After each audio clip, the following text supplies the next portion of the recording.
C'est vrai un qu'ils sont peu, assez détendus finalement. Et ça reste... Emmanuel Combe. Moi, je rejoins complètement Isabelle. La France est un pays qui décline. Le déclin, c'est pas la crise. Ça veut dire quand vous vous enfoncez peu à peu dans une sorte de situation pas géniale. On en parlait avant l'émission, l'écart de PIB par habitant entre la France et les Pays-Bas, 30%. On va y venir avec les questions de pouvoir d'achat. On en est quand même là. Et en effet, on compromet l'avenir. C'est un pays qui décline.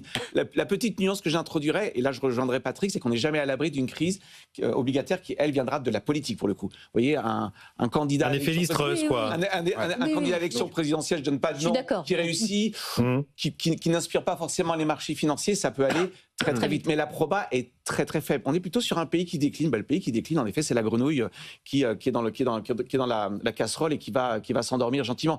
Mais ça, c'est dramatique. Vous ne préparez pas l'avenir. Ah oui. Mais attention, peut-être pour rassurer nos auditeurs, il y a quand même des pays qui un point d'optimisme. Non, mais je pense au Portugal. Le rebond, le sursaut. On en parle souvent ici. Oui. C'est faisable. Le Portugal, il n'a pas mis 50 ans. Il a mis quoi? Il a mis 10 ans.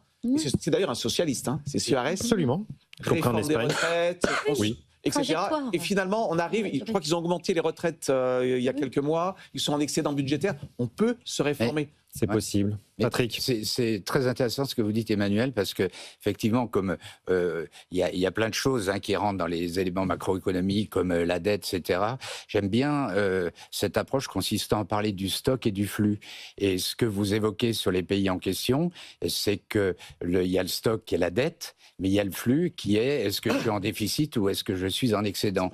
Et le vrai sujet que nous avons aujourd'hui en France, c'est un sujet de flux, parce que le stock par rapport à la fortune, les 18 ou 20 000 milliards... 20 000 milliards de patrimoine en France. Dont 6 000 milliards d'épargne. Si on regarde juste un bilan d'entreprise ou un bilan d'un couple, on dit c'est bon, quoi, il y a du patrimoine derrière, on pourra toujours lui piquer à un moment donné. Le problème, c'est que si tous les ans, tu accumules du déficit, etc. Là, je n'ai plus confiance en toi.